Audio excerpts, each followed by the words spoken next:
For non-whites, 13% of the non-white residents owned and 87% rented. For the whites, it was about 37% owned and 63% rented. So there was a substantial amount of absentee landlords. I mean, there's a lot of rental income, a lot of rental property there, but a fair smattering of ownership. But it's about 37% of whites owned and about 13% of non-whites owned, and the rest rented. So with the buyback program, this money wasn't going in great part to those who lived there. It was going to absentee landlords. Yes. It was going to absentee landlords who weren't fully benefiting from the fact that they were losing rental property, because the house had its assessment and its appraisal, but they did not factor in the rental income. So, yeah, if you were a tenant, that's where the need for the public housing comes in. Right. Yeah. How long had that community been there? 60 years. 60 years, The area is platted in 1901. It gets heavily settled in the early, the first 15 years of the century. So by this time, it's been there for 60 years. Okay. Now, there are two really important storylines featuring the university and the redevelopment authority that begin in 1962, and one involves a huge area in which the university and the redevelopment authority are on the same side, and one affects a really small area in which they're fighting. And the geography overlaps, but the issues are different. But some of it took me a while to figure this out, so hopefully I can explain it. This is the General Neighborhood Renewal Plan. We got Breeze Terrace over here, we got Mound Street down here, West Washington and Wisconsin Avenue, okay? 496 acres. This is the General Neighborhood Renewal Plan. Right in here, we've got what's called the University Expansion Area. It's about 71 acres in the heart of the General Neighborhood Renewal Plan. In the heart of the expansion area are the 700 and 800 blocks of University Avenue. Is Camp Randall there yet? Camp Randall. Yeah. Yeah. Camp Randall's over here. So this General Neighborhood Renewal Plan goes all the way from actually Spooner Street all the way to Wisconsin Avenue, West Washington, and Mound Street. 496 acres. And what this is about is the university wants to acquire the 71 acres in this area here. And wants federal funding in order to buy the land. In order to get the federal funding, it has to do a study showing the impact of the university expansion on the general neighborhood, hence the General Neighborhood Renewal Plan. So doing this urban renewal study is the only way the university gets this $9 million. So this is a really big deal to the university. But at the heart of the heart of the heart, wrong way, is the 700 and 800 blocks of University Avenue.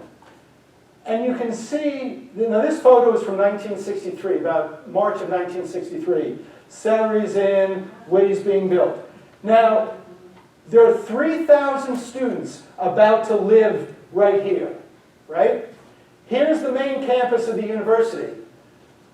Look at the commercial potential of the 700 and 800 blocks of University Avenue. You're in the middle of the walking of where 3,000 students are going to walk every day. These are the two most valuable blocks for development in the entire city. And in October of '62, the university says, well, I think we should study, how we're going to make use of this.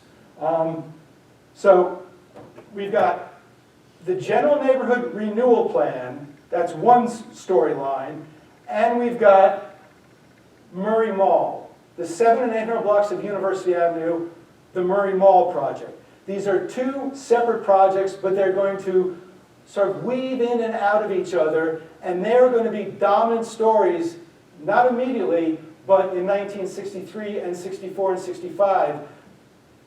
The General Neighborhood Renewal Plan, which the city approves in June of '62, will actually threaten the very existence of the urban renewal program and the continued existence of the redevelopment authority. That's the story we're going to tease out tonight.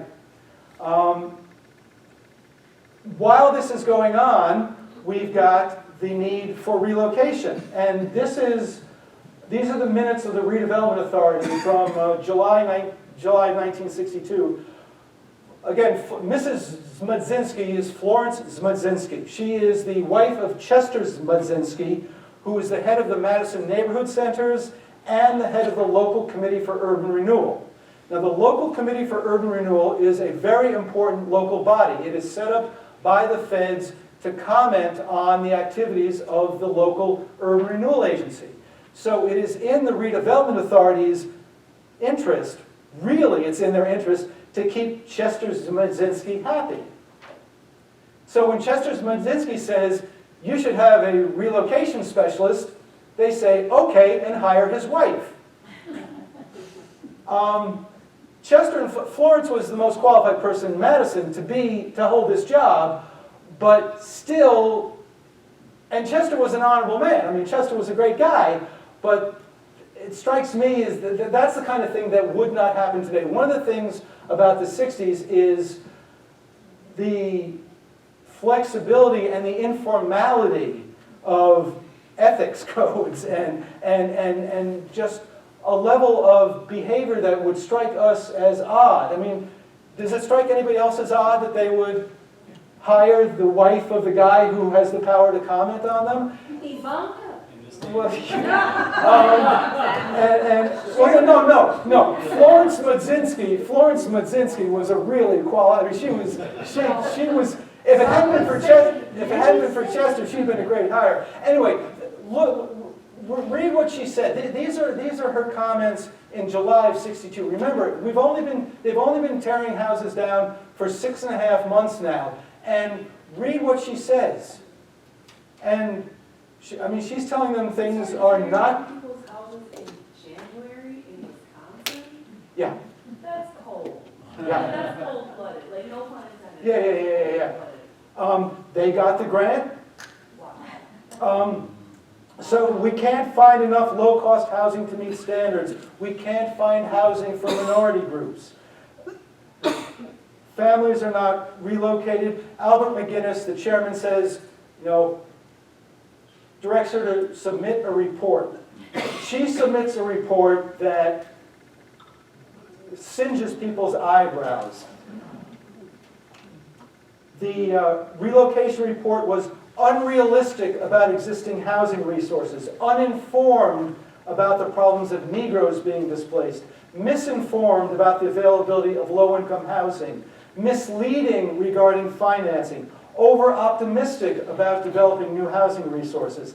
And she adds this cultural condemnation, saying the city was, quote, unknowing regarding the needs of the people being displaced, that they didn't understand the Italians and the Jews and the blacks who were living there. It was middle-class, middle-aged white planners who did not have the cultural sensitivity to know how to interact with the people whose houses they were tearing down. We have advertised for units and attempted to persuade the community to at least show units to Negro families without success. We saw last week that non-whites in Madison had access essentially to 1 in 4 housing units in the city of Madison. They had slightly made better opportunity for cheaper housing. Once you got more expensive, the discrepancy got so great. In 1961, they inspected 767 housing units. Only 123 were available to non-whites. And remember, this is 1962, 63. This is before any federal or state or even any local fair housing was. So housing discrimination was legal and routine. She says the city was, quote, unprepared, often misinformed, and generally hostile to the people and to the people being displaced. So those who thought there was some degree of racism or anti-Semitism or discrimination against the Italians, Florence Madzinski is saying, yeah, she's seeing it too. And she says that the program placed emphasis on the physical aspects of acquisition and demolition without effectively coordinating the human aspect of the program, which is what the critics were saying. She says that code enforcement is too weak, that the building code people are, in order to be relocated into a housing unit under the program, it had to meet code. And she reported that the building inspectors were so eager to relocate people, they would approve housing that was clearly substandard, that clearly didn't have the proper facilities, mainly in South Madison, just to move the non-whites out of the triangle and get them, at least get them off the street. And they didn't really, and the city didn't really care what quality the housing was that they were pushed into. And these are the same housing inspectors who would just kick people out of housing for being substandard. Yeah. So now the problems become more and more public because back then newspaper reporters used to go to meetings and hear things and they would write about them. So everything that Florence is telling the redevelopment authority is in the newspapers the next day. And people are reading these things about how the relocation critique is stirring up a fuss. And you see the State Journal editorial not mincing any words. That was the biggest form of media. Yeah. Not like we have now. No, the newspapers were serious, 160 pages a day. And when you get to Christmas, don't even talk about it. I mean, before Craigslist, all the classified advertising was in the newspaper. The newspapers were fat, and the news hole was big, and there was a lot of journalism being practiced back in the day.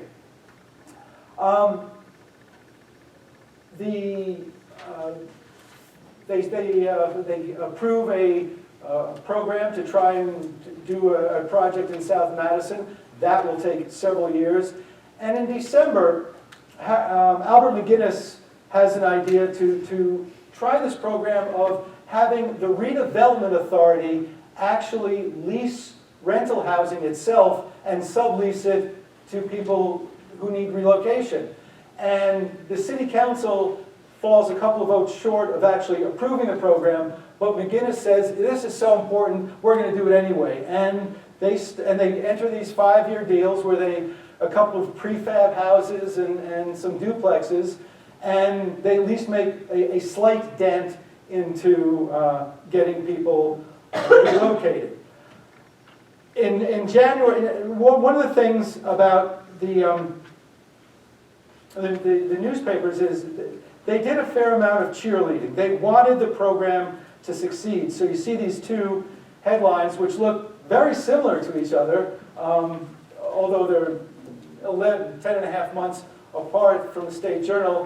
January of '63, they have this is for the groundbreaking for those apartment units in the Brittingham project.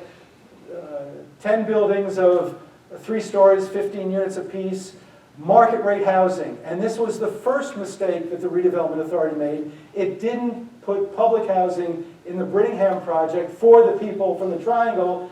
they made it market rate housing so that the developer could make more money, so they would, the project would be a success.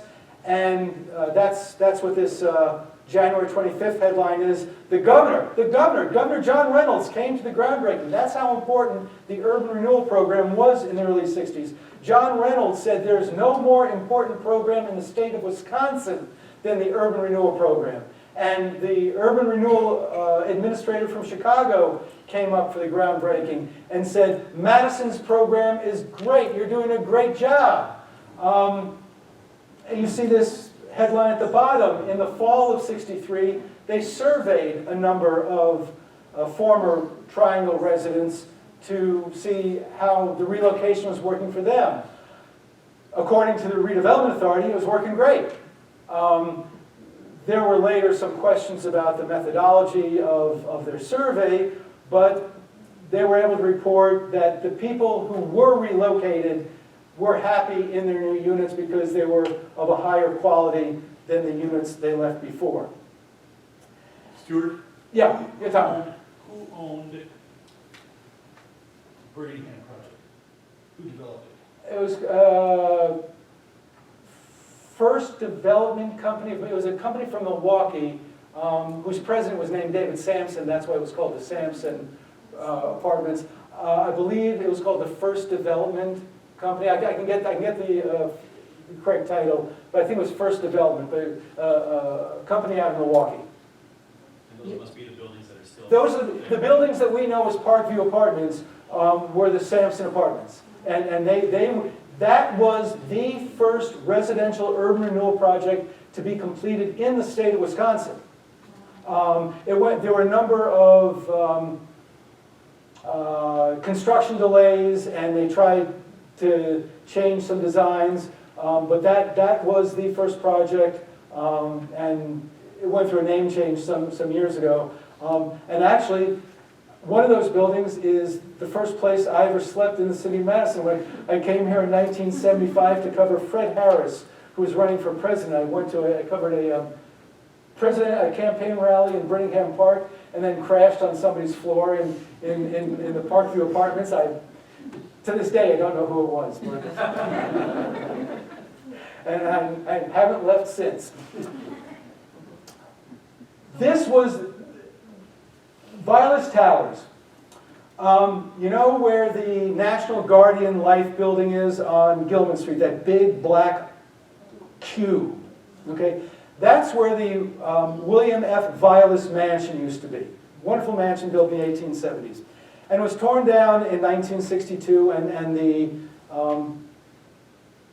Vilas Towers was proposed for that area. 3 12-story apartment buildings for the elderly. Right, where that big black cube is. Vilas Towers, it had a whole bunch of important people behind it. Market rate housing, upscale housing.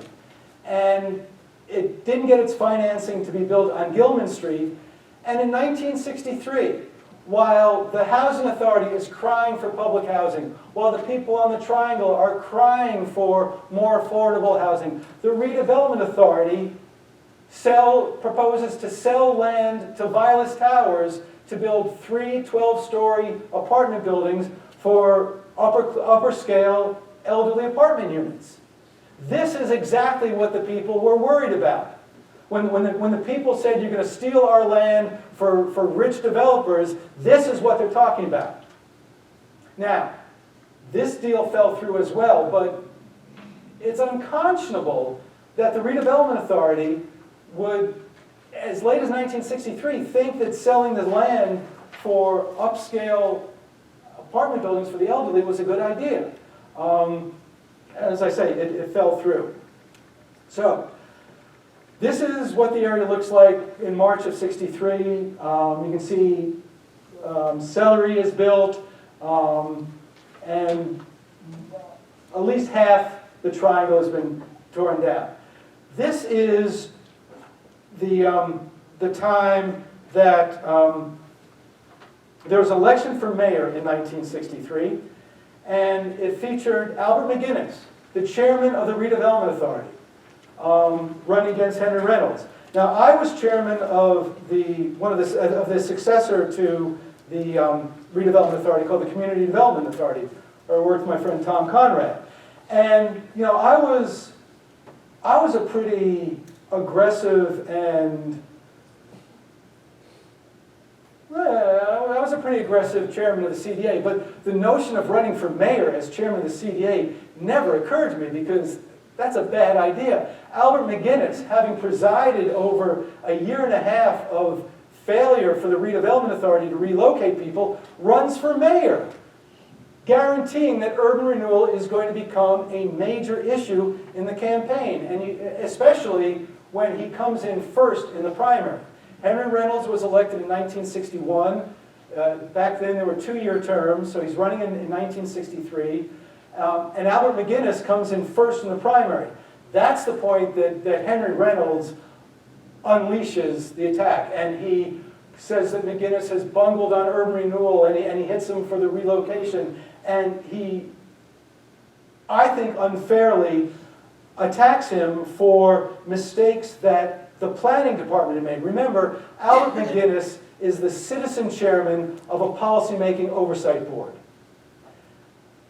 The relocation plan, the eligibility plan, all the documentation about replacement affordable housing was done by city staff, like Sal Levin and Roger Rupnow. But Albert McGinnis is the chairman, and Henry Reynolds blames McGinnis personally for people losing their housing. He blames McGinnis personally for people not being able to relocate, when in fact it was city staff that did it. But, you know, this is how campaigns go. He says the report that McGinnis issued was, quote, so fantastically inaccurate that anyone who has done a fair job of research would know immediately it did not reflect the Madison situation. Yes, Albert McGinnis issued that report, but the report was done by city staff. The redevelopment authority fights back. The redevelopment authority and the mayor get in open warfare. Babe Rohr, who's on the redevelopment authority, says, well, maybe we should invite the mayor to come in and speak to us. And they say, nah, he issued his press release, we don't want to hear from him. This is the mayor and the most important agency in city government in open warfare with each other. You know, a couple of years ago, Dave Cheslevich, when he was the former mayor, attacked what the Landmarks Commission was doing on Gilman Street. Okay, that's, you can criticize the Landmarks Commission when you're the former mayor. I get that. But when the mayor and the redevelopment authority are attacking each other over incompetence and failure, I mean, that is going to hurt the program. That is not a healthy situation. Babe Rohr is attacking the mayor because, you know, what Babe Rohr is doing on the redevelopment authority, besides causing problems, is beyond me. So Henry Reynolds ekes out a really, really narrow victory, at which point Albert McGinnis quits the redevelopment authority. Now this is pure political grandstanding. His term would have expired a week later anyway. But he quits, and look at the headlines he gets. You know, and you know, leaves and he says, as a result, and this is a letter he sends to Mayor Reynolds, as a